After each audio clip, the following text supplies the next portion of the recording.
जिस तरह किसी का मन नहीं टिकता है तो ज्ञान मुद्रा लगाए ना। ज्ञान मुद्रा लगाने मन एकाग्र होंदा है, शांत होंदा है।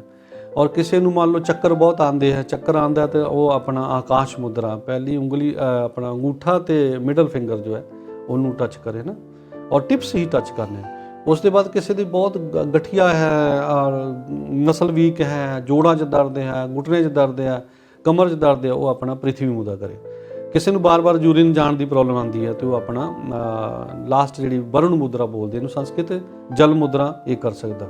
किसी अंदर वाटर रिटेंशन है तो इस उंगली को नीचे दबा के रख सकते। बहुत सारे लोग जो ब्रीदिंग एक्सरसाइज करनी शुरू करते हैं उन्हों का नक एक पासों बंद होंदा है, उन्होंने लिए की कहोगे, उन्होंने कितनी दिक्कत आती है? देखो इस तरह योग के नाल किसी का ब्रेन के प्रॉब्लम है, सिर दर्द हो रहा, हैडेक सीवियर हैडेक हो रहा, माइग्रेन हो रहा, वो ठीक हो जाता। और दूसरे नंबर पर किसी का पेट खराब रहता, कई सालों तो पेट खराब है, सारिया दवाइयां ले वो ठीक हो गया ना। ठीक होना मतलब इन्हें इंप्रूवमेंट मिलती है, बंदे हैल्प मिलती है। थायरॉयड है, थायरॉयड क्योर हो सकता है ना।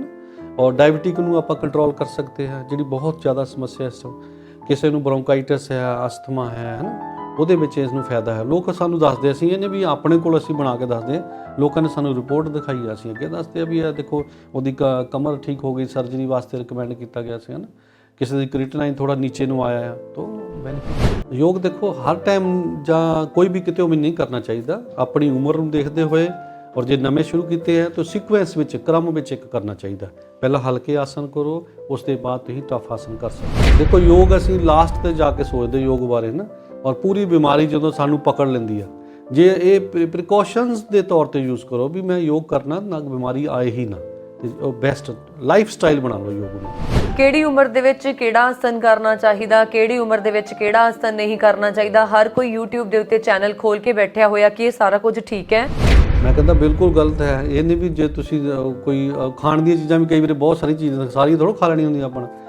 आसन जिहड़े उम्र के अकॉर्डिंग करनी, बच्चे बहुत अच्छे आसन कर सकते हैं, जिद्दां जिद्दां एज बढ़ती है उस तरह सानू लाइट एक्सरसाइज लाइट योग करना चाहिए। ਸਵਾਗਤ ਪ੍ਰੋਗਰਾਮ ਬੈਠਕ ਵਿਦ ਵਰੁਣ ਕੌਰ ਮਾਨ ਦੇ ਵਿੱਚ ਸਾਡੇ ਨਾਲ ਨੇ ਅੱਜ ਯੋਗਾ ਇੰਸਟ੍ਰਕਟਰ। ਇਹਨਾਂ ਦੇ ਉੱਤੇ ਜ਼ਰਾ ਇੱਕ ਕੈਮਰਾ ਕਰ ਦਿਓ ਤਾਂ ਜੋ ਮੈਂ ਇਹਨਾਂ ਦੇ ਬਾਰੇ ਸਾਰਾ ਕੁਝ ਚੰਗੀ ਤਰ੍ਹਾਂ ਦੱਸ ਸਕਾਂ। ਨਾਮ ਹੈ ਜੀ ਇਹਨਾਂ ਦਾ ਡਾਕਟਰ ਵਿਨੋਦ, योग पथ संस्थान के प्रेजिडेंट ने। ओवरऑल इंडिया ਦੇ ਵਿੱਚ वर्ल्ड ਦੇ ਵਿੱਚ ਇਹਨਾਂ ਦੇ ਵੱਲੋਂ ਕਲਾਸਿਸ ਲਗਾਈਆਂ ਜਾਂਦੀਆਂ ਨੇ। ਮੈਡੀਟੇਸ਼ਨ ਦੇ ਵਿੱਚ ਇਹਨਾਂ ਨੇ PhD ਕੀਤੀ ਹੋਈ ਹੈ। ਇਹ ਪ੍ਰਿੰਸੀਪਲ ਵੀ ਨੇ ਔਰ ਯੋਗਾ ਦੇ ਨਾਲ 1990 ਤੋਂ जुड़े हुए ने, मतलब बहुत एक्सपीरियंस है और कई सारे लोगों इन्हों ने योगा के नाल ठीक किया, बड़े सारे गुण सिखाए तो अज असी भी इन्हों तो बहुत कुछ सीखांगे। बहुत बहुत स्वागत जी आनू डॉक्टर विनोद। 1990 तो हाँ जी, हाँ तुसी योगा दे नाल उदों मैं 14 साल का होना मेरे ख्याल। अच्छा जी। मैनूं अंदरों एक इच्छा सी कि मैं परमात्मा नूं जानना चाहता, जो ज्ञान सीखना चाहता जिहड़ा कि साडे शरीर नूं ते मन नूं दोनों नूं रिलैक्स करे, क्योंकि बहुत परेशानी है ना दुनिया से इस करके। बिल्कुल कहते ना योगा से ही होगा। हाँ योगा से ये गल चलदी आ, तुसी तो मानदे ही हो। हाँ जी, ये कहना ये लोगो है, मोटो बोलते हैं अंग्रेजी। हाँ जी, ये कुछ संस्थावां ने बना योगा से होगा, तो योगा ये प्रैक्टिकल विषय है, करांगे तो होएगा, नहीं तो नहीं हो सकता। मतलब गल्लां करन नाल हाँ कुछ नहीं होना। बिल्कुल। मैं कई बार कहता ये ना मनण दा, ना जानण दा, ना बोलण दा, ना देखण दा विषय है। It is a practical subject. ਤੁਸੀਂ ਜਿੰਨੀ ਮਿਹਨਤ ਕਰੋਗੇ ਉਨਾ ਤੁਸੀਂ ਨਿਖਰਦੇ ਜਾਓਗੇ ਯੋਗਾ ਦੇ ਵਿੱਚ। ਰੈਗੂਲਰਿਟੀ ਕੰਸਿਸਟੈਂਸੀ ਜ਼ਰੂਰੀ ਹੈ ਇਹਦੇ ਵਿੱਚ। ਬਹੁਤ ਸਾਰੇ ਲੋਕ ਨਾ ਅਕਸਰ ਕਹਿੰਦੇ ਆ ਕਿ ਯੋਗਾ ਦੇ ਨਾਲ ਬਿਮਾਰੀਆਂ ਹਟ ਜਾਂਦੀਆਂ। ਹਾਂ ਬਿਲਕੁਲ। ਬਹੁਤ ਸਾਰੇ ਲੋਕ ਕਹਿੰਦੇ ਆ ਕਿ ਮੈਨੂੰ ਤਾਂ ਬਿਮਾਰੀ ਲੱਗੀ ਸੀ, ਮੇਰੀ ਤਾਂ ਯੋਗਾ ਦੇ ਨਾਲ ਹੀ ਹਟ ਗਈ, ਮੈਨੂੰ ਤਾਂ ਡਾਕਟਰਾਂ ਨੇ ਵੀ ਆਹ ਕਹਿ ਦਿੱਤਾ ਸੀਗਾ। ਤੁਹਾਡਾ ਇੰਨੇ ਸਾਲ ਦਾ ਐਕਸਪੀਰੀਅੰਸ ਆ, ਮੈਂ ਚਾਹੁੰਦੀ ਹਾਂ ਕਿ ਆਪਾਂ ਇੱਕ ਦੋ ਐਕਸਪੀਰੀਅੰਸ ਜਿਹੜੇ ਆ ਨਾ ਸ਼ੁਰੂ ਦੇ ਵਿੱਚ ਜ਼ਰੂਰ ਸਾਂਝੇ ਕਰੀਏ ਆਪਣੀ ਆਡੀਅנס ਦੇ ਨਾਲ, ਤਾਂ ਜੋ ਉਹਨਾਂ ਦਾ ਹੋਰ ਪ੍ਰੋਗਰਾਮ ਦੇ ਵਿੱਚ ਇੰਟਰਸਟ ਵਧੇ ਕਿ ਕਿਹੜੇ ਕਿਹੜੇ ਤੁਹਾਡੇ ਨਜ਼ਰਾਂ ਦੇ ਵਿੱਚ ਐਕਸਪੀਰੀਅੰਸ ਹੋਏ ਲੋਕਾਂ ਦੇ ਠੀਕ ਹੋਣ ਦੇ। ਬਿਲਕੁਲ। ਦੇਖੋ ਇੱਕ ਕਾਮਨ ਜੀ ਪ੍ਰੋਬਲਮ ਹੈ ਕਿ ਸਿਰ ਦਰਦ ਬੜੇ ਲੋਕਾਂ ਨੂੰ ਰਹਿੰਦਾ, ਔਰ ਇੰਨਾ ਜ਼ਿਆਦਾ ਸਿਰ ਦਰਦ ਰਹਿੰਦਾ ਨਾ ਜਿਸ ਨੂੰ ਆਪਾਂ ਮਾਈਗ੍ਰੇਨ ਬੋਲਦੇ ਆ। ਅਸੀਂ ਇੱਥੋਂ ਸ਼ੁਰੂ ਕਰਦੇ ਟੌਪ ਤੋਂ ਨਾ, ਸਿਰ ਤੋਂ। ਮਾਈਗ੍ਰੇਨ ਨਾਲ ਕੀ ਹੁੰਦਾ ਕਿ ਕਈ ਵੋਮਿਟ ਦੀ ਫੀਲਿੰਗ ਆਉਂਦੀ, ਉਹ ਕਿਸੇ ਚੀਜ਼ ਨੂੰ ਇੰਜੋਏ ਨਹੀਂ ਕਰ ਸਕਦਾ ਬੰਦਾ, चाहे लेडी है जेंट्स है, और कई बार कंसिस्टेंट लगातार सिर दर्द होंगे। और जो प्राणायाम जो आसन करता, खास तौर पर प्राणायाम है ना, फॉरवर्ड बेंडिंग करता है, वो ब्लड में सिर जाता।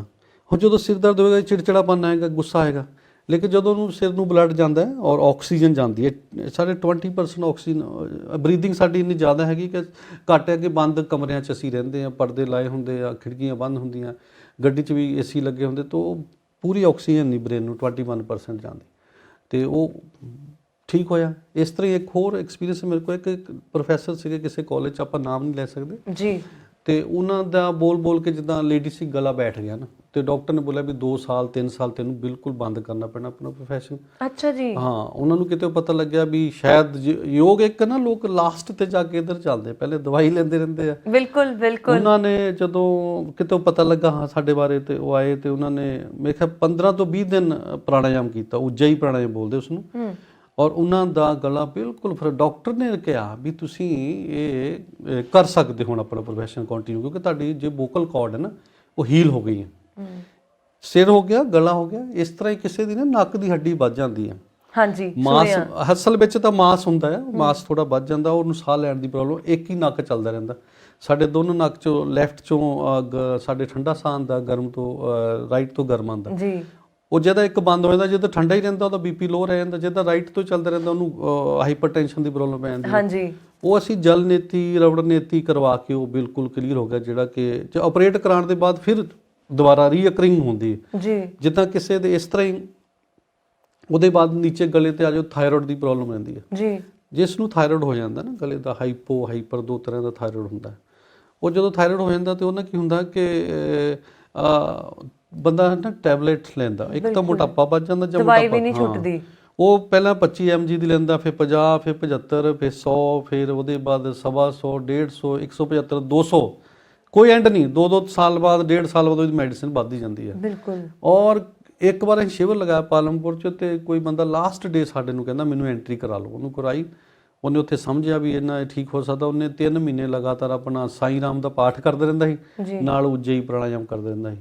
ਉਹਨੇ ਮੈਨੂੰ ਰਿਪੋਰਟ ਦਿਖਾਈ, ਕਹਿੰਦਾ ਦੇਖੋ ਮੇਰਾ ਬਿਲਕੁਲ 100% ਜਿਹੜਾ ਥਾਇਰਾਇਡ ਕਿਉਰ ਹੋ ਗਿਆ। ਕੀ ਬਾਤ ਹੈ। ਜੋ ਵੀ ਮੈਂ ਜਦੋਂ ਵੀ ਸਟੇਜ ਤੇ ਬੋਲਦਾ ਇਹੀ ਬੋਲਦਾ, ਜੋ ਲੋਕਾਂ ਨੇ ਦੱਸਿਆ ਉਹ ਲਾਭ। ਇੱਕ ਤਾਂ ਨਾ ਥਿਓਰੈਟੀਕਲ ਪੜ੍ਹੇ ਆ ਕਿਤੇ ਲੋਕ ਸਭ, ਇਹ ਤਾਂ ਉਹ ਨੇ ਜੋ ਤੁਹਾਡੇ ਨਾਲ ਹੋਏ ਨੇ। ਇੱਕ ਲਾਸਟ ਮੈਂ ਦੱਸਦਾ, ਚਲੋ ਤੁਸੀਂ ਅਗਲਾ ਸਵਾਲ ਪੁੱਛਣਾ ਹੋਣਾ ਜੀ। ਉਹ 'ਚ ਇੱਕ ਬੰਦੇ ਨੂੰ ਨਾ ਕਮਰ, ਪੁਲਿਸ ਲਾਈਨ 'ਚ ਅਸੀਂ ਸ਼ਿਵਰ ਲਗਾਇਆ ਸੀ, ਤੇ ਉਹਨੂੰ ਬੜੀ ਦਰਦ ਹੁੰਦੀ ਸੀ। ਉਹਨੂੰ 4 ਬੰਦੇ ਪਕੜ ਕੇ ਗੱਡੀ 'ਚ ਬਿਠਾ ਕੇ ਮੇਰੇ ਕੋਲ ਲੈ ਕੇ ਆਏ। ਮੈਂ ਕਿਹਾ ਇਹ ਬੰਦਾ ਤਾਂ ਕੁਝ ਨਹੀਂ ਕਰ ਸਕਦਾ ਹੈ ਨਾ, ਇਹ ਕੀ ਆਸਨ ਕਰੇਗਾ।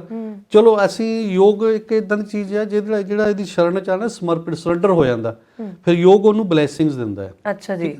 ਤੇ ਉਹਨੇ ਬੰਦੇ ਨੇ ਸ਼ੁਰੂ ਕੀਤਾ ਹੌਲੀ ਹੌਲੀ ਜਿੰਨੇ ਵੀ 2-4 ਆਸਨ, ਜੇ ਮੰਨ ਲਓ ਮੈਂ 20-25 ਆਸਨ ਕਰਾਉਂਦਾ, ਉਹਨਾਂ ਨੂੰ 2-4 ਸ਼ੁਰੂ ਕੀਤੇ, ਫਿਰ ਘਰ ਜਾ ਕੇ ਪ੍ਰੈਕਟਿਸ ਕੀਤੀ, ਪ੍ਰਾਣਾਯਾਮ ਕੀਤਾ, ਔਰ ਉਸ ਨੂੰ ਸਰਜਰੀ ਰਿਕਮੈਂਡ ਸੀਗੀ। ਔਰ ਪੁਲਿਸ ਵਿੱਚ ਉਹ ਜੌਬ ਕਰ ਰਿਹਾ, ਉਹ ਤਾਂ ਖੜਾ ਨਹੀਂ ਹੋ ਸਕਦਾ ਸੀਗਾ। ਹਾਂਜੀ। ਹਾਲਾਂਕਿ ਪੁਲਿਸ ਦੀ ਜੌਬ ਵਿੱਚ ਜ਼ਿਆਦਾ ਦੇਰ ਤੁਹਾਨੂੰ ਖੜੇ ਹੋਣਾ ਪੈਂਦਾ ਆ, ਹੈ ਨਾ, ਭੱਜ ਨੱਠ ਜ਼ਿਆਦਾ ਹੁੰਦੀ ਹੈ। ਤੇ ਉਹ ਬੰਦਾ ਇਸ ਟਾਈਮ 100% ਠੀਕ ਹੈ। ਉਹਦੀ ਵਾਈਫ ਵੀ ਯੋਗ ਕਰਨ ਲੱਗ ਪਈ, ਉਹਦੀ ਵਾਈਫ ਟੀਚਰ ਬਣ ਗਈ ਸਾਡੇ, ਇਸ ਟਾਈਮ ਕਾਂਗੜੇ 'ਚ ਹੈ, ਤੇ ਉਹ ਬੰਦਾ ਜਲੰਧਰ ਜੌਬ ਕਰ ਰਿਹਾ। ਉਹ ਹਰ ਤਰ੍ਹਾਂ ਦੀ ਬਿਮਾਰੀ ਠੀਕ ਹੁੰਦੀ ਹੈ। ਤੁਸੀਂ ਨਾ ਡਾਕਟਰ ਵਿਨੋਦ ਇੱਕ ਬੜੀ ਸਹੀ ਗੱਲ ਕਹੀ ਆ ਕਿ ਸਾਨੂੰ ਯੋਗ ਉਦੋਂ ਚੇਤੇ ਆਉਂਦਾ ਜਦੋਂ ਸਾਨੂੰ ਡਾਕਟਰ ਵੀ ਜਵਾਬ ਦੇ ਦਿੰਦੇ ਆ, ਹਨਾ, ਜਦੋਂ ਸਾਨੂੰ ਲੱਗਦਾ ਕਿ ਹੁਣ ਤਾਂ ਮੇਰਾ ਕਿਸੇ ਪਾਸੇ ਹੁੰਦਾ ਨਹੀਂ ਪਿਆ। ਮੈਂ ਕਿਤੇ ਅਖਬਾਰ 'ਚ ਵੀ ਪੜ੍ਹਿਆ ਸੀ ਯੋਗਾ ਕਰੋਗੇ ਤਾਂ ਠੀਕ ਹੋ ਜਾਓਗੇ, ਟੀਵੀ ਤੇ ਵੀ ਸੁਣਦੇ ਆਏ ਆ, ਹਨਾ। ਇਹ ਮੋਟੀਵੇਸ਼ਨ ਸਾਡੇ ਅੰਦਰ ਪਹਿਲਾਂ ਨਹੀਂ ਆਉਂਦੀ। ਤੁਸੀਂ ਰੋਜ਼ ਲੋਕਾਂ ਦੇ ਵਿੱਚ ਵਿਚਰਦੇ ਹੋ, ਤੁਹਾਡੇ ਕੋਲ ਵੀ ਜ਼ਿਆਦਾ ਕੇਸਿਸ ਇਦਾਂ ਦੇ ਹੀ ਆਉਂਦੇ ਆ ਜਦੋਂ ਕੋਈ ਹੱਥ ਪੈਰ ਨਹੀਂ ਲੱਭਦਾ ਤੇ ਯੋਗ ਵੱਲ ਭੱਜਦੇ ਆ। ਹੁੰਦੀ ਤੁਹਾਡੇ ਨਾਲ ਇਦਾਂ? ਬਿਲਕੁਲ। ਮੈਂ ਤੁਹਾਨੂੰ ਪਹਿਲੇ ਵੀ ਦੱਸਿਆ ਸੀਗਾ ਕਿ ਅੱਜ ਕੱਲ੍ਹ ਡਾਕਟਰਸ ਵੀ ਇੰਨੇ ਅੱਛੇ ਆ ਸਾਡੇ ਨਾਲ, ਮੈਨੂੰ ਬਹੁਤ ਅੱਛੇ ਲੱਗਦੇ। ਜਿਹੜਾ ਵੀ ਬੰਦਾ, ਚਾਹੇ ਡਾਕਟਰ ਆ, ਚਾਹੇ ਟੀਚਰ ਆ, ਚਾਹੇ ਕੋਈ ਕਿਸੇ ਵੀ ਪ੍ਰੋਫੈਸ਼ਨ 'ਚ, ਜਦੋਂ ਉਹ ਸਾਡੀ ਟ੍ਰੈਡੀਸ਼ਨਲ ਹੈਲਥ ਸਿਸਟਮ ਨੂੰ ਅਪਣਾਉਂਦਾ। ਸਭ ਤੋਂ ਪੁਰਾਣਾ ਕਿ ਅਸੀਂ ਇਸ ਦੁਨੀਆ ਦੇ ਵਿੱਚ ਆਏ ਆ ਤੇ ਸਾਡੀ ਬਾਡੀ ਦੇ ਅੰਦਰ ਪਰਮਾਤਮਾ ਨੇ ਇਨਬਿਲਟ ਕਰਕੇ ਸਾਰੀ ਚੀਜ਼ਾਂ ਭੇਜੀਆਂ ਜੀ, ਠੀਕ ਹੈ ਨਾ। ਉਹਦੇ 'ਚ ਇੱਕ ਹੈਲਥ ਪ੍ਰੈਕਟਿਸ ਹੈ, ਇੱਕ ਸਪਿਰਿਚੁਅਲ ਪ੍ਰੈਕਟਿਸ ਹੈ, ਇੱਕ ਸਾਇੰਟੀਫਿਕ ਪ੍ਰੈਕਟਿਸ ਹੈ ਜੀ। ਜੇ ਅਸੀਂ ਉਹਨੂੰ ਕਰਾਂਗੇ ਤੇ ਸਾਡੇ ਐਂਜ਼ਾਈਮਸ, ਸਾਡੇ ਗਲੈਂਡਸ ਸਾਡੀ ਸਪੋਰਟ ਕਰਦੇ ਆ। ਸਰੀਰ ਦਾ ਸਾਰਾ ਜ਼ੋਰ ਲੱਗਿਆ ਹੁੰਦਾ ਵੀ ਮੈਂ ਇਹਨੂੰ ਫਿੱਟ ਰੱਖਾਂ। ਤੇ ਜਿਹੜੇ ਬੰਦੇ ਉਸ ਨੂੰ ਪਕੜ ਲੈਂਦੇ ਆ, ਯੋਗ ਨੂੰ ਪਕੜ ਲੈਂਦੇ ਆ, ਉਹ ਹੁਣ ਤਾਂ ਖੈਰ ਪੂਰੇ ਵਰਲਡ ਵਿੱਚ ਬਿਲਕੁਲ 21 ਜੂਨ ਜਦੋਂ ਅਸੀਂ ਤਾਂ ਇੰਨੇ ਸਾਲਾਂ ਦਾ ਸਾਨੂੰ ਬਹੁਤ ਸਟਰਗਲ ਕਰਨਾ ਪਿਆ, ਲੋਕਾਂ ਨੂੰ ਸਵੇਰੇ ਫੜ ਕੇ ਉਠਾਉਣਾ ਪੈਂਦਾ ਹੁੰਦਾ ਸੀਗਾ। ਫਿਰ ਵੀ ਸਾਡੇ ਕੋਲ 150, 200, 300 ਲੋਕ ਸਵੇਰੇ ਆਉਂਦੇ ਹੁੰਦੇ ਸੀ ਡੇਲੀ, ਪੂਰੀ ਪਾਰਕ ਵਿੱਚ ਕਰਦੇ ਸੀਗੇ। ਪਰ ਦਿਨ ਵੇਲੇ ਨਹੀਂ ਕਰਦੇ ਸੀ, ਯੰਗ ਜਨਰੇਸ਼ਨ ਨਹੀਂ ਕਰਦੀ ਸੀ। ਹੁਣ ਮੈਂ ਦੇਖਦਾ ਸਾਡੀ ਯੰਗ ਜਨਰੇਸ਼ਨ, ਛੋਟੇ ਬੱਚੇ, ਸਾਡੇ ਤੋਂ 2 ਸਾਲ ਦੇ ਬੱਚੇ ਤੋਂ ਲੈ ਕੇ ਇਹ 96 ਤੱਕ ਏਜ ਵਾਲਾ ਬੰਦਾ ਵੀ ਸਾਡੇ ਕੋਲ ਯੋਗ ਕਰਦਾ। ਔਰ ਜ਼ਿਆਦਾ ਲੇਡੀਜ਼ ਤੇ ਪਲੱਸ 40 ਪਲੱਸ ਲੋਕ ਬਹੁਤ ਜ਼ਿਆਦਾ ਕਰਦੇ ਆ। ਈਵਨ ਮੈਂ 골ਡ ਜਿਮ 'ਚ ਵੀ 3 ਸਾਲ ਲਗਾਤਾਰ ਯੋਗ ਕਰਵਾਇਆ ਔਰ ਉੱਥੇ ਵੀ ਬੜੇ ਲੋਕ ਉਹਦੇ ਨਾਲ ਐਕਸਰਸਾਈਜ਼ ਦੇ ਨਾਲ ਆਪਣਾ ਯੋਗ ਕਰਦੇ ਸੀ। ਇਹ ਤਾਂ ਸੱਚੀ ਮੈਂ ਦੇਖਿਆ ਟ੍ਰੈਂਡ ਚੱਲ ਪਿਆ ਨਾ ਕਿ ਜਿਮ ਦੇ ਵਿੱਚ ਵੀ ਯੋਗਾ ਕਲਾਸਿਸ ਦੇਣੀਆਂ ਸ਼ੁਰੂ ਕਰ ਦਿੱਤੀਆਂ ਉਹਨਾਂ ਨੇ, ਹਨਾ। ਉਮਰ ਦੀ ਗੱਲ ਤੁਸੀਂ ਕੀਤੀ ਆ ਕਿ 2 ਸਾਲ ਤੋਂ ਲੈ ਕੇ 96 ਸਾਲ ਤੱਕ ਦੇ ਜਿਹੜੇ ਲੋਕ ਆ ਉਹ ਯੋਗਾ ਕਰਦੇ ਆ। ਹੁਣ ਉਮਰ ਦਾ ਇਹ ਵੀ ਹੁੰਦਾ ਹੋਣਾ ਕਿ ਇਸ ਉਮਰ 'ਚ ਇਦਾਂ ਦੇ ਆਸਣ ਹੋਣੇ ਚਾਹੀਦੇ ਆ, ਇਹ ਉਮਰ 'ਚ ਇਦਾਂ ਦੇ ਆਸਣ ਹੋਣੇ ਚਾਹੀਦੇ ਆ। ਇਹ ਵੀ ਤਾਂ ਸੋਚ ਸਮਝ ਕੇ ਕਰਨਾ ਚਾਹੀਦਾ ਨਾ। ਕਈ ਵਾਰੀ ਆਪਾਂ YouTube ਤੋਂ ਦੇਖ ਲੈਂਦੇ ਆ, ਕਰਨੇ ਸ਼ੁਰੂ ਕਰ ਦਿੰਦੇ ਆ, ਸਾਨੂੰ ਪਤਾ ਨਹੀਂ ਹੁੰਦਾ ਕਿ ਸਾਡੀ ਏਜ ਲਈ ਇਹ ਸਹੀ ਆ ਕਿ ਨਹੀਂ। ਇਹ ਬਿਲਕੁਲ ਠੀਕ ਹੈ। ਦੇਖੋ ਨਾ, ਯੋਗ ਹਮੇਸ਼ਾ ਕਿਸੇ ਗੁਰੂ ਦੇ ਟੀਚਰ ਦੀ ਗਾਈਡੈਂਸ ਕਰਨਾ ਚਾਹੀਦਾ। ਜਿਸ ਤਰ੍ਹਾਂ ਮੈਂ ਪ੍ਰਿੰਸੀਪਲ ਆ, ਮੇਰਾ ਬੇਟਾ ਵੀ ਸਕੂਲ 'ਚ ਜਾ ਕੇ ਪੜ੍ਹਦਾ ਹੈ। ਮੈਂ ਇਹ ਨਹੀਂ ਕਹਿ ਸਕਦਾ ਵੀ ਮੈਂ ਉਹਨੂੰ ਘਰ 'ਚ ਹੀ ਪੜ੍ਹਾ ਦੇਵਾਂਗਾ ਔਰ ਮੇਰੇ ਕੋਲ ਤਾਂ ਬਿਲਕੁਲ ਨਹੀਂ ਪੜ੍ਹਦਾ ਹੈਗਾ, ਹੈ ਨਾ। ਜੋ ਵੀ ਜੇ ਮੈਂ ਕੋਈ ਸਪੋਰਟਸ ਪਰਸਨ ਹੈ ਤਾਂ ਵੀ ਮੈਂ ਆਪਣੇ ਬੱਚੇ ਨੂੰ ਅਕੈਡਮੀ 'ਚ ਹੀ ਕਰਾਵਾਂਗਾ। ਦੂਸਰੀ ਗੱਲ ਇਹ ਹੈਗੀ ਕਿ ਕਿਸ ਉਮਰ ਵਿੱਚ, ਦੇਖੋ ਜੇ ਤਾਂ ਅਸੀਂ ਬਚਪਨ ਤੋਂ ਕਰ ਰਹੇ ਹਾਂ, ਚਾਹੇ ਥੋੜ੍ਹਾ ਥੋੜ੍ਹਾ ਕਰ ਰਹੇ ਹਾਂ, 2-4 ਆਸਣ ਕਰਦੇ ਆ, ਫਿਰ ਇਹਦੇ 'ਚ ਉਮਰ ਨਹੀਂ ਆਉਂਦੀ। ਭਾਵੇਂ ਕਿਸੇ ਵੀ ਏਜ ਵਿੱਚ ਤੁਸੀਂ ਜਿਹੜਾ ਮਰਜ਼ੀ ਆਸਣ ਕਰ ਸਕਦੇ ਹੋ। ਲੇਕਿਨ ਜੇ ਤੁਸੀਂ ਬਿਗਨਰ ਹੋ, ਜੇ ਤੁਸੀਂ ਸਟਾਰਟ ਕਰਨਾ ਹੈ, ਤੁਹਾਨੂੰ ਕੋਈ ਬਿਮਾਰੀ ਪੈ ਗਈ, ਕੋਈ ਪ੍ਰੋਬਲਮ ਆ ਗਈ ਹੈ ਔਰ ਤੁਹਾਨੂੰ ਲੱਗਦਾ ਵੀ ਹੁਣ ਕੋਈ ਹੱਲ ਨਹੀਂ ਨਿਕਲ ਰਿਹਾ ਹੈਗਾ, ਫਿਰ ਤੁਹਾਨੂੰ ਬੇਸਿਕ ਤੋਂ ਹੀ ਸਟਾਰਟ ਕਰਨਾ ਚਾਹੀਦਾ। ਸੂਖਸ਼ਮ ਕਿਰਿਆ ਬੋਲਦੇ ਉਹਨੂੰ, ਲਾਈਟ ਯੋਗਿਕ ਪ੍ਰੈਕਟਿਸ। ਜਿੱਦਾਂ ਕਿਸੇ ਦੇ ਗੋਡੇ 'ਚ ਪ੍ਰੋਬਲਮ ਹੈ, ਉਹਦੇ ਗੋਡੇ ਖਰਾਬ ਹੈ ਨਾ, ਬਹੁਤ ਜ਼ਿਆਦਾ ਲੋਕਾਂ ਦੇ ਘੁਟਨਿਆਂ ਦੀ ਪ੍ਰੋਬਲਮ ਅੱਜ ਕੱਲ੍ਹ ਆ ਰਹੀ ਔਰ ਘੁਟਨੇ ਠੀਕ ਕਰਨ ਵਾਸਤੇ ਉਹ ਸੈਰ ਕਰਨ ਲੱਗ ਪੈਂਦੇ ਹਨ। ਲੋਕ ਸੋਚਦੇ ਆ ਮੇਰਾ ਮੋਟਾਪਾ ਵਧ ਗਿਆ, ਮੈਂ ਸੈਰ ਕਰਨਾ, ਉਹਨੇ ਕਮਰ ਦਰਦ ਹੋ ਜਾਂਦੀ ਹੈ। ਮਤਲਬ ਜੋ ਵੀ ਅਸੀਂ ਕਰ ਰਹੇ ਹਾਂ, ਜੇ ਜਿਮ ਜਾਂਦੇ ਆ ਤਾਂ ਉਹਨੂੰ ਜੁਆਇੰਟਸ ਪੇਨ ਸ਼ੁਰੂ ਹੋ ਜਾਂਦੀ ਹੈ ਜੀ। ਤੇ ਜੇ ਆਪਾਂ ਲਾਈਟ ਤੋਂ ਸ਼ੁਰੂ ਕਰਨਾ ਹਮੇਸ਼ਾ, ਤੋ ਫਿਰ ਸਾਡਾ ਕੰਮ ਠੀਕ ਹੋ ਸਕਦਾ। ਮੈਂ ਇੱਕ ਵੀਡੀਓ ਦੇਖ ਰਹੀ ਸੀ, ਉਹਦੇ 'ਚ ਹੋ ਸਕਦਾ ਮੇਰੀਆਂ ਹੈਂਡ ਮੁਦਰਾਵਾਂ ਗਲਤ ਹੋਣ, ਪਰ ਵੀਡੀਓ ਮੈਂ ਚੰਗੀ ਤਰ੍ਹਾਂ ਦੇਖੀ। ਉਹਦੇ 'ਚ ਉਹਨਾਂ ਨੇ ਦਿਖਾਇਆ ਕਿ ਕ੍ਰਿਸਟੀਅਨ ਰੋਨਾਲਡੋ ਇਦਾਂ ਬੈਠਦੇ ਨੇ, ਸ਼ਾਇਦ ਮੈਸੀ ਵੀ ਕੋਈ ਨਾ ਕੋਈ ਮੁਦਰਾ 'ਚ ਬੈਠੇ ਹੁੰਦੇ ਆ। ਉਹਨਾਂ ਨੇ 3-4 ਬਹੁਤ ਪਾਵਰਫੁਲ ਬੰਦੇ ਦਿਖਾਏ ਜਿਹੜੇ ਜਦੋਂ ਬੈਠਣ ਲੱਗਦੇ ਨੇ ਜਾਂ ਤਾਂ ਆਪਣੀ ਹੈਂਡ ਮੁਦਰਾ ਇਦਾਂ ਕਰਕੇ ਬੈਠਦੇ ਆ। ਇਹ ਨਾਰਮਲ ਲਾਈਫ ਦੇ ਵਿੱਚ ਵੀ ਹੈਂਡ ਮੁਦਰਾ ਯੋਗ ਦਾ ਹੀ ਹਿੱਸਾ ਹੈ ਤੇ ਸਾਡੇ ਤੇ ਅਸਰ ਕਿੱਦਾਂ ਕਰਦੀ ਹੈ? ਦੇਖੋ, ਜਿਸ ਤਰ੍ਹਾਂ ਲਾਈਟ ਚੱਲ ਰਹੀ ਹੈ ਨਾ ਘਰ 'ਚ, ਆਪਣੇ ਫੈਨ ਆ, AC ਆ, ਹੈ ਨਾ, ਅਸੀਂ ਪਰ ਉੱਪਰ ਚੜ੍ਹ ਕੇ ਨਹੀਂ ਫੈਨ ਚਲਾਉਂਦੇ ਨਾ। ਫੈਨ ਤਾਂ ਇੱਕ ਜਗ੍ਹਾ ਕੰਟਰੋਲ ਸਿਸਟਮ ਬੋਰਡ ਬਣਿਆ, ਉੱਥੇ ਸਵਿਚਸ ਲੱਗੇ, ਉਹਨੂੰ ਔਨ ਆਫ ਕਰਨਾ ਨਾ ਜੀ। ਇਸ ਤੇ ਸਾਡੀ ਬਾਡੀ ਦੇ ਜਿਹੜੇ ਕੰਟਰੋਲ ਸਿਸਟਮ ਹੈ ਸਾਡੇ ਹੱਥਾਂ 'ਚ ਹੈ। ਓਕੇ। ਹੁਣ ਦੇਖੋ, ਕੋਈ ਪੁਰਾਣੇ ਜ਼ਮਾਨੇ 'ਚ ਵੀ, ਅੱਜ ਕੱਲ੍ਹ ਵੀ, ਜੇ ਕੋਈ ਇਹਨੂੰ ਆਸ਼ੀਰਵਾਦ ਦੇਣਾ ਤਾਂ ਹੱਥ ਨਾਲ ਦੇਣਾ, ਪੂਰਾ ਹੀ ਨਹੀਂ, ਥੋੜ੍ਹਾ ਉਹਦੇ ਉੱਤੇ ਲਿਟ ਜਾਂਦਾ ਨਾ ਜੀ। ਹੱਥ ਨਾਲ ਆਸ਼ੀਰਵਾਦ ਦੇਣਾ, ਪੈਰਾਂ ਨੂੰ ਛੂਹਦੇ, ਆਪਾਂ 2 ਚੀਜ਼ਾਂ ਕਰਦੇ ਹਾਂ ਬਿਲਕੁਲ। ਮੱਥਾ ਪੈਰਾਂ ਨੂੰ ਟੇਕਦੇ ਆ। ਅੱਜ ਕੱਲ੍ਹ ਤੋਂ ਫੈਸ਼ਨ ਹੈ ਨਹੀਂ ਵੀ ਪੈਰਾਂ ਨੂੰ ਕੋਈ ਮੱਥਾ ਟੇਕੇ, ਲੋਕੀ ਗੋਡੇ ਨੂੰ ਹੱਥ ਵੀ ਲਾਉਂਦੇ ਜਾਂ ਦੂਰੋਂ ਹੀ ਨਮਸਤੇ ਕਰਦੇ ਜੀ। ਤਾਂ ਉਹਨੇ ਆਸ਼ੀਰਵਾਦ ਹੱਥਾਂ ਨਾਲ ਦੇਣਾ। ਸਾਡੇ ਹੱਥਾਂ ਵਿੱਚ ਹੀ ਐਨਰਜੀਜ਼ ਪੁਆਇੰਟ ਹੈ, ਠੀਕ। ਜਦੋਂ ਆਪਾਂ ਇਹਨਾਂ ਨੂੰ ਦੇਖੋ, 5 ਸਾਡੀਆਂ ਉਂਗਲਾਂ ਹੈਗੀਆਂ ਨਾ ਜੀ, ਦੋਨੋਂ ਹੱਥਾਂ ਦੀਆਂ 10 ਟੋਟਲ ਜੀ। 5 ਤੱਤਵ ਹੈ ਸਾਡੀ ਬਾਡੀ, 5 ਤੱਤਵਾਂ ਨਾਲ ਬਣੀ ਹੈ, 5 ਐਲੀਮੈਂਟਸ ਨਾਲ, ਜਲ, ਵਾਯੂ, ਅਗਨੀ, ਆਕਾਸ਼, ਪ੍ਰਿਥਵੀ, ਹੈ ਨਾ। ਤੇ ਇਹ ਜਿਹੜਾ ਅੰਗੂਠਾ ਹੈ ਇਹ ਅਗਨੀ ਦਾ ਪ੍ਰਤੀਕ ਹੈ, ਠੀਕ, ਫਾਇਰ ਦਾ, ਹੈ ਨਾ। ਇਹ ਪਹਿਲੀ ਉਂਗਲੀ ਜਿਹੜੀ ਹੈ ਏਅਰ, ਹਵਾ ਦੀ ਹੈ ਨਾ। ਸਭ ਤੋਂ ਵੱਡੀ ਉਂਗਲੀ ਜਿਹੜੀ ਆਕਾਸ਼ ਹੈ ਨਾ, ਸਕਾਈ ਜਿਹਨੂੰ ਕਹਿੰਦੇ। ਉਸ ਦੇ ਬਾਅਦ ਇਹਦੇ ਆਕਾਸ਼ ਦੇ ਨਾਲ ਹੀ ਪ੍ਰਿਥਵੀ ਆ, ਉਹ ਲਾਸਟ ਤੇ ਜਲ ਹੈ ਜੀ। ਹੁਣ ਦੇਖੋ, ਜੇ ਤੁਹਾਨੂੰ ਨਾ ਵੀ ਪਤਾ ਹੋਵੇ ਨਾ, ਛੋਟੇ ਹੁੰਦੇ ਵੀ ਆਪਾਂ ਦੇਖਦੇ ਬੱਚੇ ਨੇ ਯੂਰੀਨ ਜਾਣਾ ਤਾਂ ਇਦਾਂ ਇਸ਼ਾਰਾ ਕਰਦਾ ਵੇ, ਜੋ ਕੋਈ ਵੀ ਇਹ ਉਂਗਲੀ 'ਚ ਜਲ ਤੱਤਵ ਹੈ। ਓਕੇ, ਹਾਂ। ਤੇ ਜੇ ਅਸੀਂ ਕਿਸੇ ਨੂੰ ਇੰਡੀਕੇਟ ਕਰਨਾ ਜਾਂ ਕੋਈ ਆਕਾਸ਼ ਵੱਲ ਨੂੰ ਕਰਨਾ ਜਾਂ ਹਵਾ, ਜੇ ਉਹਦੇ ਸਾਡੀ ਮੁਦਰਾਵਾਂ ਇਹਦੇ 'ਚ ਉਂਗਲੀਆਂ ਨੂੰ ਜੋੜਨਾ ਹੁੰਦਾ ਅਲੱਗ-ਅਲੱਗ ਨਾਲ। ਦੇਖੋ, ਜੇ ਆਪਾਂ ਅੰਗੂਠਾ ਤੇ ਪਹਿਲੀ ਉਂਗਲੀ ਜੋੜ ਲਈ ਨਾ, ਤੁਸੀਂ ਦੇਖੋ ਜਿੰਨੇ ਵੀ ਲੋਕ ਮੈਡੀਟੇਸ਼ਨ ਕਰਦੇ ਆ, ਧਿਆਨ ਕਰਦੇ ਆ, ਇਹਨੂੰ ਬੋਲਦੇ ਗਿਆਨ ਮੁਦਰਾ ਜੀ। ਅੰਗੂਠਾ ਤੇ ਪਹਿਲੀ, ਇਹਦੇ 'ਚ ਕੀ ਹੁੰਦਾ, ਅਗਨੀ ਤੇ ਵਾਯੂ ਸਮ ਹੋ ਜਾਂਦੇ ਆ। ਬਹੁਤ ਲੋਕਾਂ ਦੇ ਇੱਕ ਫਿਜ਼ੀਕਲ ਵੀ ਫਾਇਦਾ ਹੈਗਾ, ਜੋ ਬੰਦਾ ਇਸ ਵਿੱਚ ਬੈਠਦਾ ਹੈਗਾ, ਉਹਦੇ ਨਾਲ ਕੀ ਹੁੰਦਾ ਕਿ ਉਹਦਾ ਧਿਆਨ ਲੱਗਣਾ, ਉਹਦਾ ਧਿਆਨ ਲੱਗਣਾ ਸ਼ੁਰੂ ਹੋ ਜਾਂਦਾ, ਮਨ ਕੌਂਸਨਟਰੇਟ। ਵਾਯੂ ਜਿਹੜੀ ਬੰਦੇ ਨੂੰ ਭਟਕਾਉਂਦੀ ਰਹਿੰਦੀ ਆ, ਉਹ ਇਹਦੇ ਨਾਲ ਵਾਯੂ ਤੇ ਅਗਨੀ ਦੋਨੋਂ ਸਮ ਹੋ ਜਾਂਦੇ ਆ। ਦੂਸਰੀ ਗੱਲ, ਅੱਜ ਕੱਲ੍ਹ ਬੜੀ ਪ੍ਰੋਬਲਮ ਆ ਰਹੀ ਆ ਕਿ ਲੋਕਾਂ ਨੂੰ ਗੈਸ ਬਹੁਤ ਬਣਦੀ ਆ ਜੀ। ਕੁਛ ਵੀ ਖਾਂਦੇ ਆ ਜਾਂ ਪੀਂਦੇ ਆ ਜਾਂ ਕਿਤੇ ਜਾਂਦੇ ਆ, ਛੋਟੇ ਬੱਚਿਆਂ ਤੋਂ ਲੈ ਕੇ ਵੱਡਿਆਂ ਤੋਂ ਗੈਸ ਬਣਦੀ। ਤੇ ਜੇ ਆਪਾਂ ਵਾਯੂ ਨੂੰ, ਗੈਸ ਨੂੰ, ਵਾਯੂ ਮਤਲਬ ਗੈਸ, ਐਸਿਡਿਟੀ ਵੀ ਨਾ, ਐਸਿਡਿਟੀ ਉਹ ਜਲਨ ਹੋ ਜਾਂਦੀ, ਉਹ ਅਗਨੀ ਬਣ ਜਾਂਦੀ। ਓਕੇ। ਤੇ ਇਹ ਵਾਯੂ ਨੂੰ ਇੱਥੇ ਉਂਗਲੀ ਨੂੰ ਇਹਦੇ ਤੇ ਜੇ ਇੱਦਾਂ ਲਗਾ ਦਈਏ ਤੇ ਉੱਪਰ ਅੰਗੂਠਾ ਰੱਖ ਦਈਏ, ਜੇ 10 ਤੋਂ 15 ਮਿੰਟ ਆਪਾਂ ਇਸ ਤਰ੍ਹਾਂ ਬੈਠਦੇ ਆ, ਬੜੇ ਲੋਕ ਸਾਨੂੰ ਦੱਸਦੇ ਆ ਫੀਲ ਹੁੰਦਾ ਸਾਡੀ ਗੈਸ ਰਿਲੀਜ਼ ਹੋਣੀ ਸ਼ੁਰੂ ਹੋ ਗਈ, ਦੂਸਰਾ ਗੈਸ ਨਹੀਂ ਬਣਦੀ। ਔਰ ਇਹ ਹੈ ਉਸ ਦੇ ਬਾਅਦ ਬਹੁਤ ਲੋਕਾਂ ਨੂੰ ਚੱਕਰ ਜਿਸ ਤਰ੍ਹਾਂ ਆਉਂਦੇ ਆ ਜੀ, ਜਾਂ ਟੈਨਸ਼ਨ ਸਟ੍ਰੈਸ ਰਹਿੰਦਾ ਹੈ। ਇਹ ਜਿਹੜਾ ਗਲੇ ਤੋਂ ਉੱਪਰ ਹਿੱਸਾ ਨਾ, ਇਸ ਨੂੰ ਠੀਕ ਕਰਨ ਵਾਸਤੇ ਆਕਾਸ਼ ਮੁਦਰਾ ਹੈ। ਪਹਿਲੀ ਉਂਗਲੀ ਨਾਲ ਹੋ ਗਈ ਆਪਣੀ ਗਿਆਨ ਮੁਦਰਾ ਔਰ ਵਾਯੂ ਮੁਦਰਾ ਜੀ, ਦੂਸਰੀ ਉਂਗਲੀ ਨਾਲ ਹੋ ਗਈ ਆਕਾਸ਼ ਮੁਦਰਾ। ਜੀ, ਜਿਸ ਬੰਦੇ ਨੂੰ ਸਾਰੀ ਦਵਾਈਆਂ ਖਾ ਕੇ ਚੱਕਰ ਨਹੀਂ ਠੀਕ ਹੋ ਰਹੇ, ਤਣਾਅ ਨਹੀਂ ਠੀਕ ਹੋ ਰਿਹਾ, ਟੈਨਸ਼ਨ ਨਹੀਂ ਠੀਕ ਹੋ ਰਹੀ, ਜਾਂ ਕੰਨ ਦੀ ਪ੍ਰੋਬਲਮ ਹੈ, ਜਾਂ ਅੱਖਾਂ ਵਿੱਚ ਆਈ ਸਾਈਡ ਦੀ ਪ੍ਰੋਬਲਮ ਹੈ, ਜਾਂ ਤੁਹਾਨੂੰ ਪਹਿਲੇ ਦੱਸਿਆ ਬ੍ਰੇਨ ਦੀ ਕੋਈ ਪ੍ਰੋਬਲਮ ਹੈ, ਉਹਨਾਂ ਵਾਸਤੇ ਆਕਾਸ਼ ਮੁਦਰਾ।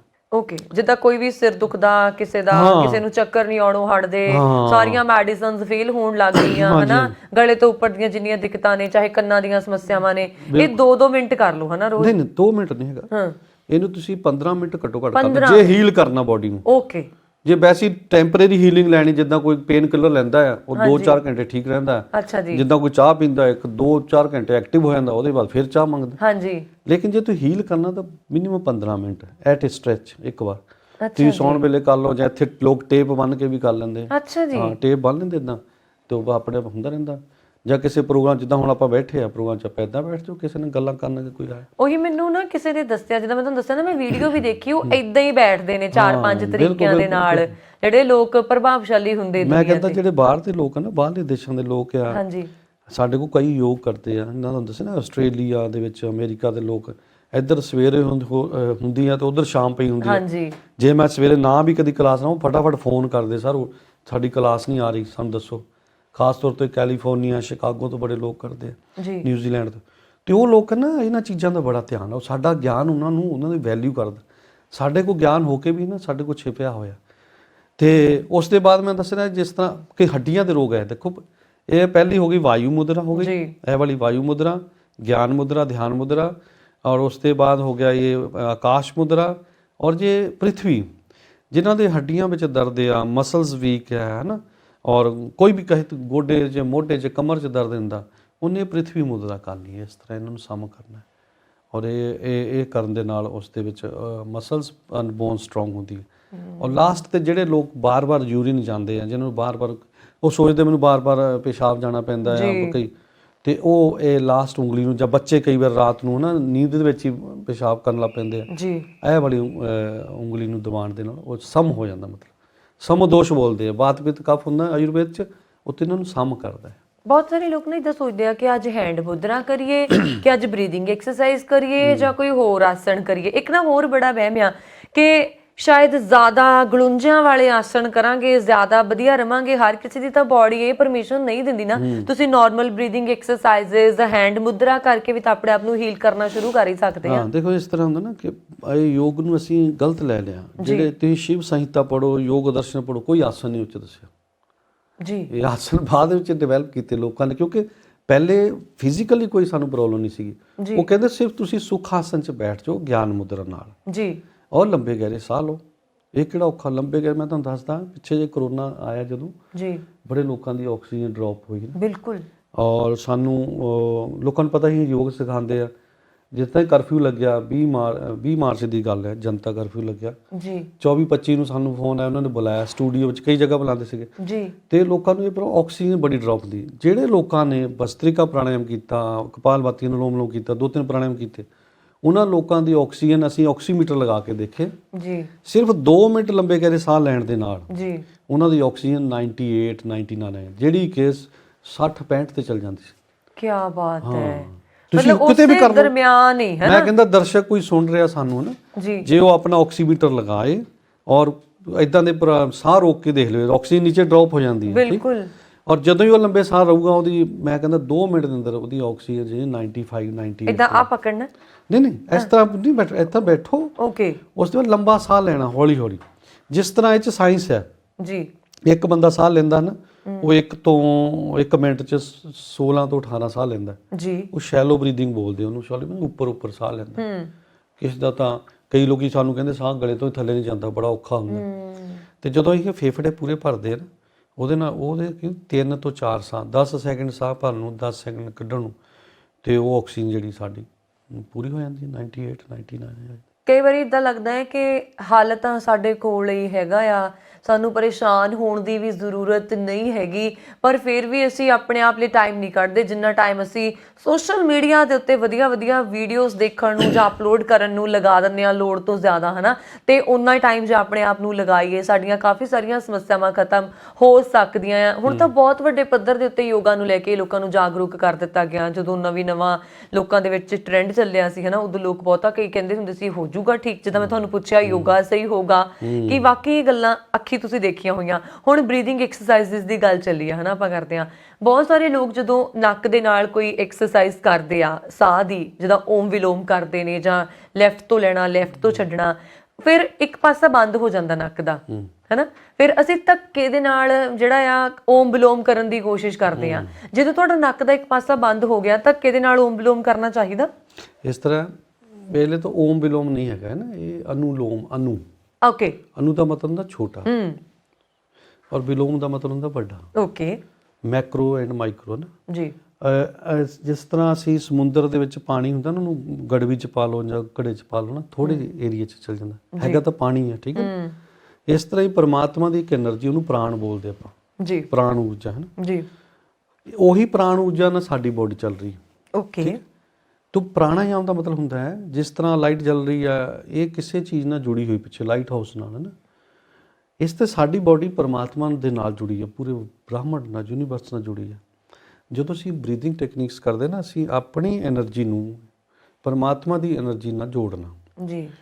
ਔਰ ਅਨੁਲੋਮ ਵਿਲੋਮ ਪ੍ਰਾਣਾਯਾਮ ਜਿਹੜਾ ਨਾ, ਉਹਦੇ ਵਿੱਚ ਲੈਫਟ ਤੋਂ ਸਾਹ ਲੈ ਕੇ ਰਾਈਟ ਤੋਂ ਕੱਢਣਾ ਜੀ। ਔਰ ਬਹੁਤ ਜਦੋਂ ਅਸੀਂ ਸਟਾਰਟ ਕਰਦੇ ਨਾ, ਉਹ ਨੱਕ ਬੰਦ ਹੁੰਦਾ, ਹਰ ਇੱਕ ਬੰਦੇ ਦਾ ਹੁੰਦਾ।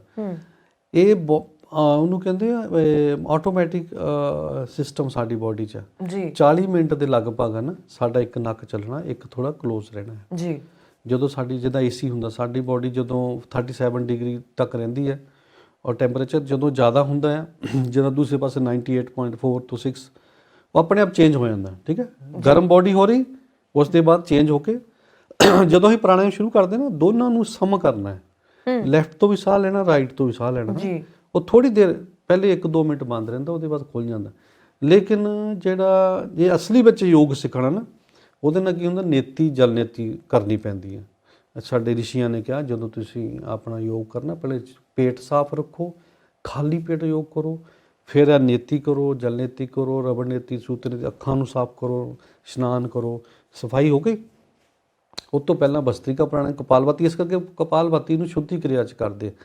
ਇਹਦੀ ਸੀਕੁਐਂਸ ਹੈ, ਇਹ ਨਹੀਂ ਵੀ ਜਦੋਂ ਮਰਜ਼ੀ ਅਨੁਲੋਮ ਵਿਲੋਮ ਹੀ ਕਰ ਲਓ। ਪਹਿਲਾਂ ਬੋਡੀ ਨੂੰ ਸਾਫ਼ ਕਰੋ, ਕਲੀਅਰ ਕਰੋ, ਉਸ ਦੇ ਬਾਅਦ ਫਿਰ ਪ੍ਰਾਣਾਯਾਮ ਸ਼ੁਰੂ ਕਰੋ। ਅਸੀਂ ਤਾਂ ਇਦਾਂ ਸੋਚ ਲਈਦਾ, ਚਲੋ ਹੁਣ ਅੱਜ ਆਹ ਨਹੀਂ ਤਾਂ ਆਹ ਕਰ ਲਿਆ, ਆਹ ਨਹੀਂ ਤਾਂ ਆਹ ਕਰ ਲਿਆ। ਮਤਲਬ ਤੁਹਾਡੇ ਕਹਿਣ ਦਾ ਮਤਲਬ ਆ, ਚਾਹੇ ਅਸੀਂ ਰੋਜ਼ ਯੋਗਾ ਕਰਦੇ ਹਾਂ, ਚਾਹੇ ਡੇਲੀ ਯੋਗਾ ਕਰਦੇ ਹਾਂ, ਪਰ ਸ਼ੁਰੂ ਨਰਸਰੀ ਤੋਂ ਹੀ ਕਰਨਾ, ਸਿੱਧਾ 10th ਕਲਾਸ 'ਚ ਨਹੀਂ ਆ ਕੇ ਬੈਠ ਜਾਣਾ। ਜਿਸ ਤਰ੍ਹਾਂ ਅਸੀਂ ਦੇਖੋ, ਸਵੇਰੇ ਬੰਦਾ ਉੱਠਦਾ ਨਾ, ਉਹਦਾ ਸਰੀਰ ਅਕੜਿਆ ਹੋਇਆ ਹੁੰਦਾ, ਬਿਲਕੁਲ। ਉਹ ਉੱਠਦੇ ਨੂੰ ਜੇ ਤਾਂ ਸਾਇੰਸ ਇਹ ਵੀ ਕਹਿੰਦੀ, ਜੇ ਬੰਦਾ ਉੱਠਦਾ ਨਾ, ਪਹਿਲਾਂ ਬੈਠੇ, ਸਵੇਰੇ ਹੋਸ਼ ਵਿੱਚ ਆਵੇ, ਉਹਦੇ ਬ੍ਰੇਨ ਨੂੰ ਆਕਸੀਜਨ ਚਲੇ। ਅੱਛਾ ਜੀ। ਜਦੋਂ ਅਸੀਂ ਲੇਟੇ ਹੁੰਦੇ ਨਾ, ਜਿੱਦਾਂ ਇਹ ਬੱਚਿਆਂ ਨੂੰ ਨਹੀਂ ਪਤਾ, ਜਿੱਦਾਂ ਜਦ ਏਜ ਵੱਧਦੀ ਹੈ ਨਾ ਬੰਦੇ ਦੀ, 60-65 ਸਾਲ ਦੇ ਹੁੰਦੇ, ਤੇ ਸਾਡਾ ਜਿਹੜਾ ਪ੍ਰਾਣ ਹੈ, ਪੇਟ ਤੇ ਕੁਛ ਅੰਗਾਂ ਤੇ ਆ ਕੇ ਇਕੱਠਾ ਹੋ ਜਾਂਦਾ। ਪ੍ਰਾਣ ਦਾ ਮਤਲਬ ਊਰਜਾ ਹੈ, ਜਿਹਨਾਂ ਸਾਡੀ ਬੋਡੀ ਚੱਲ ਰਹੀ। ਤੇ ਜਦੋਂ ਅਸੀਂ ਸਵੇਰੇ ਜਾਗਦੇ ਇੱਕਦਮ ਹੜਬੜਾ ਕੇ ਉੱਠਦੇ ਹਾਂ, ਬੜੇ ਲੋਕਾਂ ਨੂੰ ਹਾਰਟ ਅਟੈਕ ਹੁੰਦਾ, ਬੜੇ ਲੋਕਾਂ ਨੂੰ ਬ੍ਰੇਨ ਹੈਮਰੇਜ ਹੁੰਦੀ ਆ, ਬਾਥਰੂਮ ਤੱਕ ਜਾਂਦੇ ਜਾਂਦੇ ਡਿੱਗ ਜਾਂਦੇ ਆ। ਯਕੀਨ ਮੰਨਿਓ ਡਾਕਟਰ ਸਾਹਿਬ, ਇਹ ਚੀਜ਼ ਨਾ ਮੈਂ ਕਰਦੀ ਆ, ਤੇ ਮੈਨੂੰ ਅੱਜ ਤਾਈਂ ਉੱਠ ਕੇ ਸਮਝ ਨਹੀਂ ਆਇਆ ਕਿ ਮੈਂ ਜਦੋਂ ਉੱਠਦੀ ਆ ਤੇ ਮੇਰੀ ਬੋਡੀ ਕਿਉਂ ਸ਼ਿਵਰ ਕਰਦੀ ਆ, ਕਿਉਂਕਿ ਮੈਂ ਉੱਠ ਕੇ ਬਹਿੰਦੀ ਨਹੀਂ, ਮੈਂ ਉੱਠ ਕੇ ਹਮੇਸ਼ਾ ਦੌੜਦੀ ਆ। ਹਾਂ, ਬਿਲਕੁਲ ਬਿਲਕੁਲ ਬਿਲਕੁਲ। ਹਾਂ, ਉੱਠ ਕੇ ਆਪਾਂ ਨੂੰ ਬੈਠਣਾ ਚਾਹੀਦਾ ਥੋੜਾ ਜਿਹਾ, 1-2 ਮਿੰਟ ਬੋਡੀ ਨੂੰ ਦੇਣੇ ਪੈਂਦੇ ਆ। ਜਿਸ ਤਰ੍ਹਾਂ ਆਪਾਂ ਗੱਡੀ ਚਲਾਉਂਦੇ ਆ, ਉਹਨੂੰ ਜੇ ਥੋੜੀ ਦੇਰ ਬੰਦ ਰੱਖਿਆ ਹੋਵੇ ਤੇ ਇੱਕਦਮ ਸਟਾਰਟ ਕਰਾਂਗੇ, ਤੇ ਉਹ ਕਹਿੰਦੇ ਵੀ ਥੋੜਾ ਇਹਨੂੰ ਗਰਮ ਹੋਣ ਦਿਓ, ਅਦਰਵਾਈਜ਼।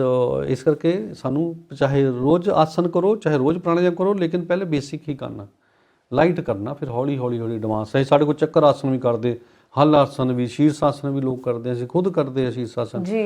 ਲੇਕਿਨ ਹਰ ਬੰਦੇ ਨੇ ਨਹੀਂ ਕਰਨਾ ਹੁੰਦਾ, ਉਹਨੇ ਆਪਣੀ ਬੋਡੀ ਦੇ ਅਕੋਰਡਿੰਗਲੀ, ਏਜ ਦੇ ਅਕੋਰਡਿੰਗਲੀ ਕਰਨਾ। ਜਿਹੜਾ ਲਾਈਨ ਵਾਈਜ਼ ਦੱਸੋਗੇ, ਪਹਿਲਾਂ ਕਿਹੜੀ ਬਰੀਥਿੰਗ ਐਕਸਰਸਾਈਜ਼ ਆ, ਦੂਸਰੀ ਕਿਹੜੀ, ਤੀਸਰੀ ਕਿਹੜੀ ਹੈ? ਸਭ ਤੋਂ ਪਹਿਲੇ ਨਾ, ਜਦੋਂ ਆਪਾਂ ਵੀ ਪ੍ਰਾਣਾਯਾਮ ਕਰਨਾ, ਲੰਬੇ ਗਹਿਰੇ ਸਾਹ ਲੈਣੇ। ਪਹਿਲੇ ਤਾਂ ਆਰਾਮ ਨਾਲ ਬੈਠਣਾ, ਔਰ ਅਵੇਅਰਨੈਸ ਦੇ ਨਾਲ ਕਰਨਾ, ਆਪਣੀ ਨਾ ਬ੍ਰੈਥ ਦੀ ਅਵੇਅਰਨੈਸ ਕਰਨੀ ਹੈ, ਸਾਹਾਂ ਦਾ ਕੀ ਕਹਿੰਦੇ, ਜਾਗਰੂਕ ਹੋਣਾ ਸਾਹਾਂ ਨੂੰ। ਉਸ ਦੇ ਬਾਅਦ ਲੰਬੇ ਸਾਹ ਲੈਣੇ ਥੋੜ੍ਹੇ ਜਿਹੇ, ਤਾਂ ਕਿ ਬਾਡੀ ਦੀ ਆਕਸੀਜਨ ਪੂਰੀ ਹੋ ਜਾਏ, ਸਾਰਾ ਅੰਗ ਆਪਣੇ ਤਿਆਰ ਹੋ ਜਾਣ। ਫਿਰ ਭਸਤ੍ਰਿਕਾ ਪ੍ਰਾਣਾਯਾਮ ਹੈ, ਤੇਜ਼ ਸਾਹ ਭਰ ਕੇ ਬਾਹਰ ਸਿੱਟਣਾ। ਜੀ ਉਹ ਵੀ ਹਰ ਬੰਦਾ ਨਹੀਂ ਕਰਦਾ। ਪਹਿਲੇ 2-4 ਸਾਹਾਂ ਤੋਂ ਸ਼ੁਰੂ ਕਰੋ, ਉਸ ਦੇ ਬਾਅਦ ਫਿਰ ਉਹਦੇ ਬਾਅਦ ਫਿਰ ਕਪਾਲਭਾਤੀ ਹੈ, ਫਿਰ ਅਨੁਲੋਮ ਵਿਲੋਮ ਹੈ, ਫਿਰ ਭ੍ਰਾਮਰੀ ਹੈ, ਫਿਰ ਦੁਗੀਤ ਹੈ। ਪਹਿਲਾਂ ਅਸੀਂ ਉਹ ਬਰੀਥਿੰਗ ਟੈਕਨੀਕਸ ਕਰੀਦੀ ਹੈ ਜਿੰਨਾ ਸਾਫ਼ ਹੋਵੇ ਬਾਡੀ। ਉਹਦੇ ਬਾਅਦ ਉਹ ਟੈਕਨੀਕ ਕਰਦੀ ਹੈ ਜਿੰਨਾ ਬਾਡੀ 'ਚ એનર્ਜੀ ਸਟੋਰ ਹੋਵੇ। ਜਿੱਦਾਂ ਆਪਾਂ ਖਾਣਾ ਖਾਂਦੇ ਨਾ ਜੀ, ਤਾਂ ਬਰਤਨ ਪਹਿਲਾਂ ਸਾਫ਼ ਕਰਦੇ ਆ, ਕੱਪੜੇ ਪਾਏ ਆ ਪਹਿਲਾਂ ਧੋਂਦੇ ਆ, ਫਿਰ ਪ੍ਰੈਸ ਕਰਦੇ, ਫਿਰ ਪਾਉਂਦੇ ਆ, ਠੀਕ ਹੈ ਨਾ। ਇਹ ਨਹੀਂ ਵੀ ਕੱਲ ਵੀ ਚਲੋ ਇਹ ਰੋਟੀ ਇਹ 'ਚ ਖਾਣੀ ਰਾਤ ਨੂੰ ਵੀ, ਤੇ ਹੁਣ ਵੀ ਲਿਬੜੀ ਰਹਿਣ ਦੋ, ਕੋਈ ਗੱਲ ਨਹੀਂ, ਫਿਰ ਧੋਵਾਂਗੇ, ਫਿਰ ਲਬੇੜਾਂਗੇ, ਇਦਾਂ ਨਹੀਂ। ਇਹ ਹੈ ਇੱਕ ਇਹ ਵੀ ਗੱਲ ਹੁੰਦੀ ਆ ਕਿ ਜਦੋਂ ਅਸੀਂ ਬਹੁਤ ਜ਼ਿਆਦਾ ਕੰਪਲਿਕੇਟਡ ਆਸਨ ਕਰਨੇ ਸ਼ੁਰੂ ਕਰ ਦਿੰਦੇ ਹਾਂ, ਹਨਾ, ਫਿਰ ਅਸੀਂ ਕਹਿਣ ਲੱਗ ਪੈਂਦੇ ਆ ਕਿ ਮੇਰੀ ਬਾਂਹ ਚੜ ਗਈ, ਮੇਰੀ ਨਾੜ ਚੜ ਗਈ, ਮੈਨੂੰ ਆਹ ਦਿੱਕਤ ਆ ਗਈ। ਫਿਰ ਉਹ ਚੀਜ਼ ਬੈਨੀਫਿਟ ਦੇਣ ਦੀ ਜਗ੍ਹਾ ਨੁਕਸਾਨ ਕਰਨ ਲੱਗ ਜਾਂਦੀ ਆ, ਹਨਾ। ਕੰਪਲਿਕੇਟਡ ਆਸਨ ਕਰਨੇ, ਜਿੱਦਾਂ ਤੁਸੀਂ ਪਹਿਲਾਂ ਕਿਹਾ ਕਿ ਹੌਲੀ ਹੌਲੀ ਟਾਈਮ ਦੇ ਹਿਸਾਬ ਦੇ ਨਾਲ ਚੀਜ਼ਾਂ ਆਈਆਂ। ਕਈ ਲੋਕ ਸ਼ੌਕ ਦੇ ਲਈ ਕਰਦੇ ਆ। ਮਤਲਬ ਅਸੀਂ ਬਿਮਾਰੀਆਂ ਨੂੰ ਬਰੀਥਿੰਗ ਐਕਸਰਸਾਈਜ਼ਸ ਐਂਡ ਹੈਂਡ ਮੁਦਰਾ ਦੇ ਨਾਲ ਕਾਫੀ ਹੱਦ ਤੱਕ ਕੰਟਰੋਲ ਕਰ ਸਕਦੇ ਹਾਂ ਜੇ ਕੋਈ ਕੰਪਲਿਕੇਟਡ ਆਸਨ ਨਹੀਂ ਕਰਦਾ। ਦੇਖੋ ਇੱਥੇ ਨਾ ਇੱਕ ਚੀਜ਼ ਸਮਝਣ ਵਾਲੀ ਹੈ। ਜਿਹੜੇ ਯੋਗ ਹੁੰਦਾ ਨਾ, ਯੋਗ ਸ਼ਬਦ, ਜਿਹੜੇ ਯੋਗ ਦਾ ਮਤਲਬ ਹੁੰਦਾ ਹੈ ਜੁੜਨਾ, to connect with God, with yourself, with breath, with mind, with nature. Yoga does not mean asana ਹੀ ਕਰੇ ਜਾਣੇ ਆ। Yoga does not mean breathing technique. Okay, yoga does not mean meditation only. Yoga mean ਇਹ ਕੰਪਲੀਟ ਸਮਗਰ ਅਭਿਆਸ ਹੈ, ਇਹ ਟੋਟਲ ਅਭਿਆਸ ਹੈ ਯੋਗ ਦਾ। ਤੇ ਉਹਦੇ ਵਿੱਚ ਅਸੀਂ ਇਹਦੇ ਵਿੱਚ 8 ਚੀਜ਼ਾਂ ਆਉਂਦੀਆਂ, ਇਹ ਜੋ ਮਹਾਰਿਸ਼ੀ ਪਤੰਜਲੀ ਕਹਿੰਦੇ ਆ, ਯਮ, ਨਿਯਮ, ਆਸਨ, ਪ੍ਰਾਣਾਯਾਮ, ਪ੍ਰਤਿਹਾਰ, ਧਾਰਨਾ, ਧਿਆਨ, ਸਮਾਧੀ। 8 ਚੀਜ਼ਾਂ। ਜੇ ਕੋਈ ਧਿਆਨ ਵੀ ਕਰ ਰਿਹਾ ਨਾ, ਉਹ ਇਹ ਨਹੀਂ ਕਹਿ ਸਕਦਾ ਮੈਂ ਤਾਂ ਯੋਗ ਨੂੰ ਨਹੀਂ ਮੰਨਦਾ, ਉਹ ਯੋਗ ਦਾ ਇੱਕ ਹਿੱਸਾ ਆ ਜੀ। ਜੇ ਕੋਈ ਸਮਾਧੀ 'ਚ ਚਲ ਗਿਆ, ਸਮਾਧੀ ਦਾ ਮਤਲਬ ਇਹ ਨਹੀਂ ਵੀ ਮਰ ਗਿਆ। ਸਮਾਧੀ ਦਾ ਮਤਲਬ ਤੁਹਾਡੇ ਕੋਲ ਹਰ ਚੀਜ਼ ਦਾ ਸਮਾਧਾਨ ਹੈ, ਹਰ ਚੀਜ਼ ਦਾ ਹੱਲ ਹੈ। ਤੁਹਾਡੇ ਅੰਦਰ ਸਾਹਮਣੇ ਕੋਈ ਪਰਿਸਥਿਤੀ ਆਈ, ਤੁਸੀਂ ਉਹਨੂੰ ਕਰ ਸਕਦੇ ਆ।